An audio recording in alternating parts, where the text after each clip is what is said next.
Magandang araw sa inyo mga kaibigan. Itong ating almusalita sa araw na ito, February 14, Ash Wednesday. Huwag makalimutang magsimula ang Kwaresma sa pamamagitan ng pagsimba at pagtanggap ng abo.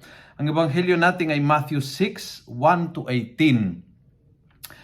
Sabi ni Jesus, "Be careful not to make a show of your good deeds." And he points 3. "Give something to the poor when you pray, when you fast." Tatlong bagay na gusto ng Panginoon na huwag natin gawin, show o pakitang tao lamang. Yung pagbibigay sa mga mahirap.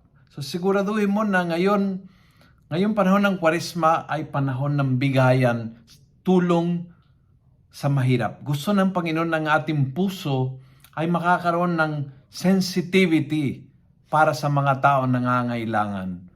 Ito ang paglilimos kung tawagin, yung pagtulong sa taon nangangailangan, yung pagdamay sa taon nangangailangan ng tulong. Pangalawa is yung panalangin.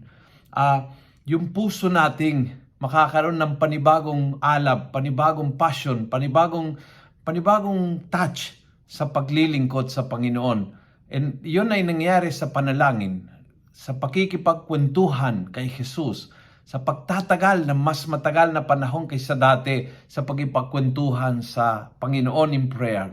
At yung pangatlo is yung fasting o yung pagsasakripisyo, yung kaya kong ibigay something na gusto ko para tumulong sa nangangailangan. Kaya ko mag-connect yung sakripisyo sa sarili at yung tulong sa kapwa. Pag na-connect yung dots, may nangyari sa iyong espiritualidad. Basta ang punto ni Jesus, huwag itong gawing pakitang tao. Kaya be sure that in secret, na walang nakakaalam, mayroong pandagdag na pakipagdamay sa nangangailangan, mayroong pandagdag sa palalimin ang iyong buhay panalangin, at mayroong pagsasakripisyo ng mga bagay na hindi mo kailangan. At kung yun ay gagawin, amazing yung effect. After 40 days, panibagong Jesus na muling nabuhay, panibagong tayo. Dahil itong Kwaresma is meant for us to have a resurrection. Kung nagustuhan mo ang video ito, pass it on. Punuin natin ang good news ang social media. Gawin natin viral, araw-araw ang salita ng Diyos. And God bless.